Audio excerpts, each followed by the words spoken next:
Guru Nation, thank you so much for watching. Make sure you like, subscribe, comment, share. It really means a lot to me. And yes, you can text me like old school people used to do 949-415-6256. Yes, it is my phone number. Yes, I will reply.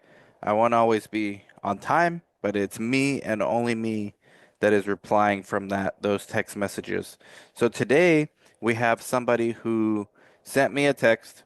They're actually a couple years back a CRA Academy graduate, one of our early classes, 5 or so years ago. They're transitioning from a CRO to a sponsor. And so they have CRA experience and they're actually going to be interviewing with a sponsor for an oncology role. And they have their second interview, so that means they did really good on their first interview. And they have a 45-minute second interview with the pharma company, and it's a panel of four people and one is oncology, and the other are three level people at this sponsor. They're gonna ask, in the 45 minutes, the behavioral questions, questions on, CRA experience. Now, the question this person's asking me is how in depth can they really go for the oncology part, as it's only 45 minutes. They can get pretty deep, especially if, like, oncology is its own language. And you can tell like I would hope and you probably should know because it's a pharma company. You probably should know what type of oncology studies they do. So if it's like a biotech, if it's a big company like Pfizer, who knows? It might be harder. But hopefully they either told you what kind of oncology you would be doing, or if it's a smaller biotech, they probably have a more narrow focus on specific oncology, so you can study up on that. But the macro concept in this video, besides the micro, I'm going to help you answer a little bit of your questions. The macro overview is you got to use these tools, guys and gals, like these learned language models, this AI. It's very helpful, and you can learn a lot just studying through the LLMs. Now, of course, make sure you fact check it. This is why I like to use two different LLMs, and I'm gonna eventually play with a third. But right now I'm using Grok, which is the X version on X. I pay for my X profile, but I believe Grok might be free. I'm not sure. And then I also use ChatGPT, which I pay for. But these are also free. At least Grok I do think is free, and ChatGPT has a free version as well. Google Gemini also has one. The point is, when I replied to this person, hey, use a AI, they were like acting like it's not possible to do. And yes, the AI is going to answer your questions and really help you prepare and study for these interviews. So this person said, I brushed up on my RECIST, and I'm working on my TNM system for grading. For the TNM grading system, do you think knowing the overview is enough or the exact measurements required? I do think just more than the RECIST and the TNMs, you need to know some of the SAEs, so things like neutropenia, things like, depending on what kind of oncology you're looking at, you do want to know like what's a tumor size, local invasion.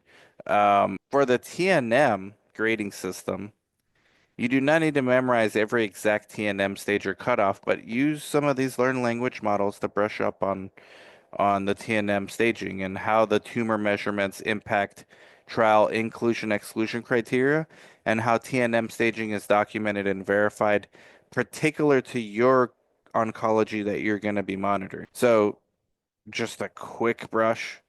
TNM is tumor node and metastasis. So tumor is the size and local invasion. So T goes from T0 to T4. T0 is no evidence of a primary tumor. T1 is small tumor localized, less than 2 centimeters for some cancers.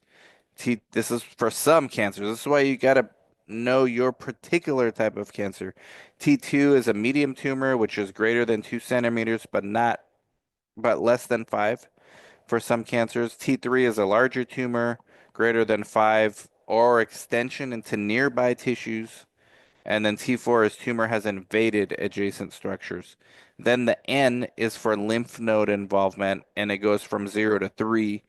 N0 is no regional lymph node involvement. N1 is metastasis in 1 to 3 lymph nodes. N2 is metastasis in 4 to 9. And N3 is 10 plus. And then M is metastasis.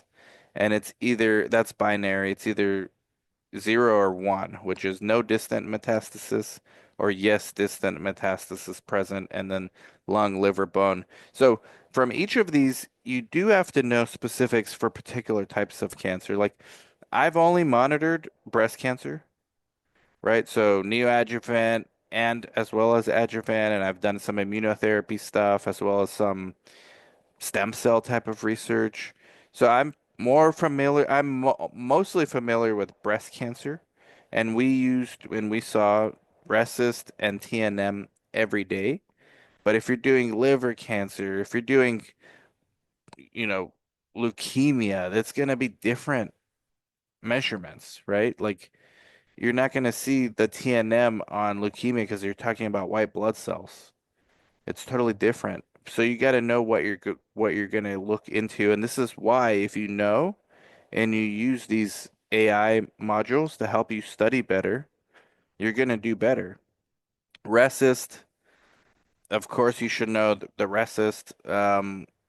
RECIST basics, so complete response, partial response, stable disease, progressive disease. And you need to know how to work with radiologists to ensure the correct tumor assessments.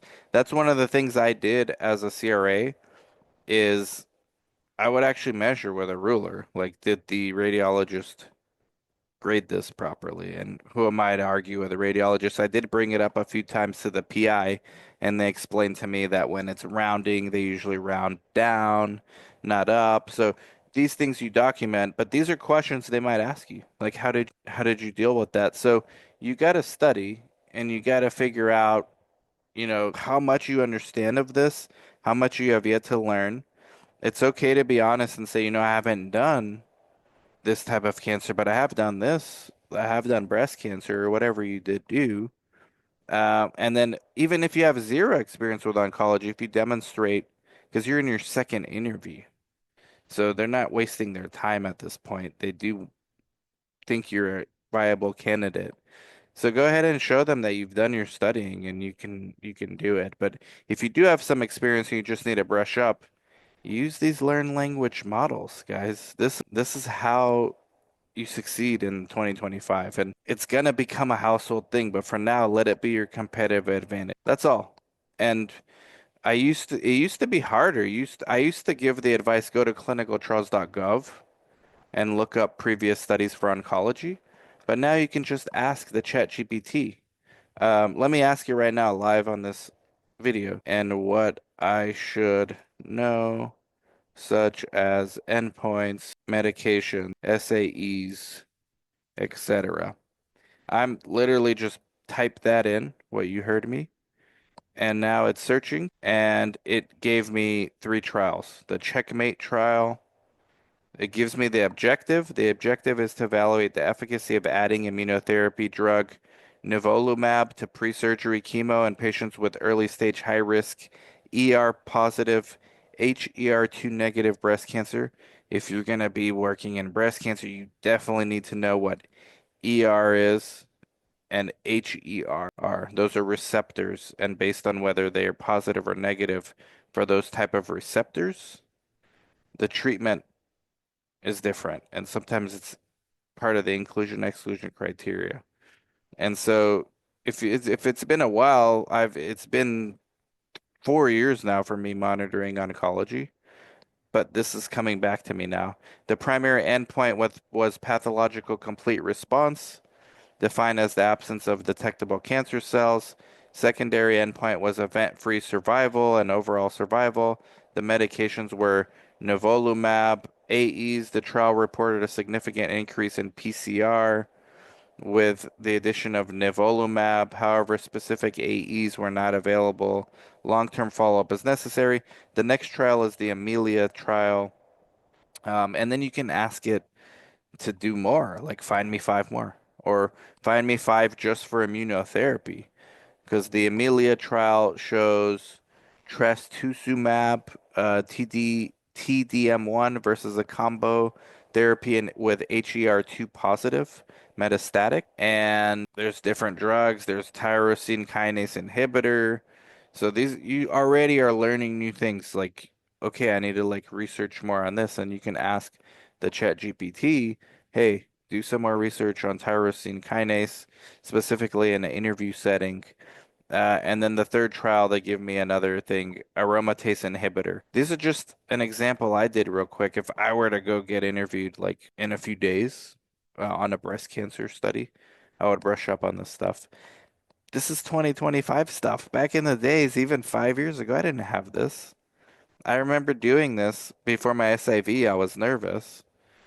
I was gonna present a protocol in front of a bunch of sponsors, and even just pronouncing the words, I was like Googling, how do you pronounce this? And what is the common, what's the standard of treatment right now for ER positive, HER positive, and neoadjuvant versus adjuvant? Now it's gonna do, ChatGPT is gonna do it for you.